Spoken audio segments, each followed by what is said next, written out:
Joe, how key were the details tonight, particularly when it came to offensive rebounds, forcing turnovers, and defensive intensity? Yeah, just the margins. I thought the guys did a really good job, trying to win those. And, first thing is obviously transition, and it's a 3-step process, keeping them out. And, I thought our transition defense was good, really good, kept them in the half court. I thought our individual defense was good, and I thought we were able to get in driving lanes and get out to shooters. And they test our discipline, they test our communication, and I thought we handled it better in game 2. What did you like about the way you closed in the fourth quarter, obviously able to extend the lead and keep their starters from re-entering? Our defensive execution stayed intact. We gave up a few many rebounds, but our offensive spacing, shot selection was good, just managed the game properly.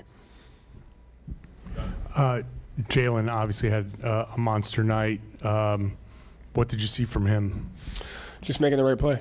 Poise, patience, discipline, the proper actions, getting to the right spacing, and just picking and choosing his spots really well, whether it was in transition or in the half court. So it just continues to get better and better. Takes a lot of pride in his ability to impact the game in different ways, and I thought he did that tonight.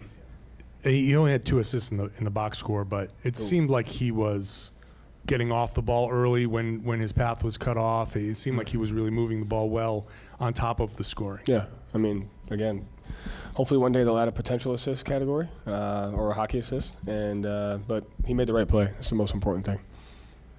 Joe, is there any update on Luke's status? No, I haven't gotten one yet. And with him out of the lineup, you went small either with Jason or O'Shea. Was that the plan at some point to try that? And if not, what did you think of the way that looked? Yeah, it was a plan to just stay open-minded. I knew every game's going to be different, especially with these guys and their ability to just put pressure on you in different ways with their lineup. So it was a plan to get to something like that eventually. So we were kind of forced into it. But I thought it went well. I think I like the speed, I like the athleticism, I like the spacing that we have. So it presents strengths and some weaknesses that we have to be ready for. But I think the open-mindedness throughout the year to play different ways kind of prepares us for situations like this. Joe, a lot of talk. Drew and Derek obviously made the all-defensive team, but then tonight they come out and combine for 16 assists. How much easier do they make life on the rest of the team on offense? And then how important is it to have 2 guys who are as elite as they are on defense be so impactful on offense as well? Yeah, they're just really good basketball players. And again, those 2 guys, you always talk about them, they come into a game open-minded on how they get impacted in different ways. Sometimes it's defense, sometimes it's pick and roll handling, sometimes it's screening, sometimes it's scoring, sometimes it's shot making, and they just have the ability to impact the game in different ways on both ends of the floor. Their versatility is important for us. Joe, I know you don't care about the voting and the awards, but Jaylen was left off the All-NBA team, meaning some people didn't think he's one of the top 15 players in the NBA. How do you think things like that motivate him? It seems like people talk more about what he can't do than what he can do. How do you see that motivating him, and how has he evolved as a player and as in maturity over the last 2 years you've coached him? Jaylen's just one of my favorite people. I think how's he handle that?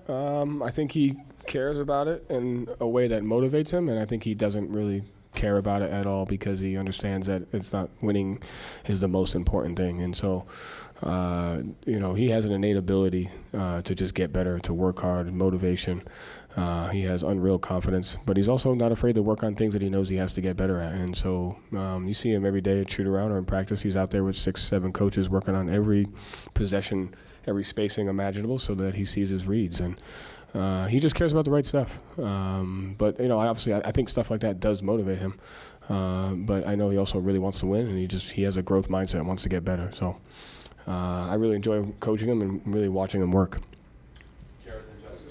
Joe, you talked about the chaos that Indiana's style of play presents. How did you feel like tonight your discipline offensively was able to help quell that? And then how was just the defense's ability to kind of read all those little micro decisions smooth out? Yeah, the first way to defend these guys is to attack them, and you can't defend them if you're not playing disciplined offense because they get you in 2-on-1s, 3-on-2s, 4-on-3s, cross-matched, and then, your communication and your individual principles become harder. So the first step to defending them is attacking them, and then when you make it 5-on-5, they just test your communication and discipline. I thought tonight we handled that a lot better.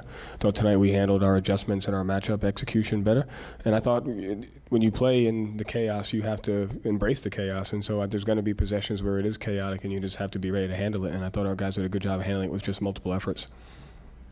Joe O'Shea was a plus 18 in about 12 minutes. What did you see from him that made his minutes so impactful? Just his presence, his energy, his athleticism. Just gave us, I think he had a dunk, got a steal, got us out in transition, a couple rebounds. So just he plays with such a high level of intensity and energy. It's big for us. Joe, to take care of home court and go on the road, a place where you've been successful this postseason with a 2-0 lead, what does that do for the confidence of the group?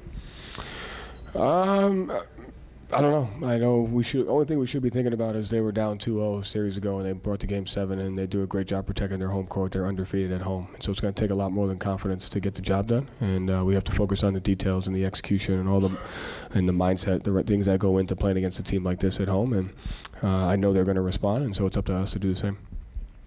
Thank you, Joe. Thanks.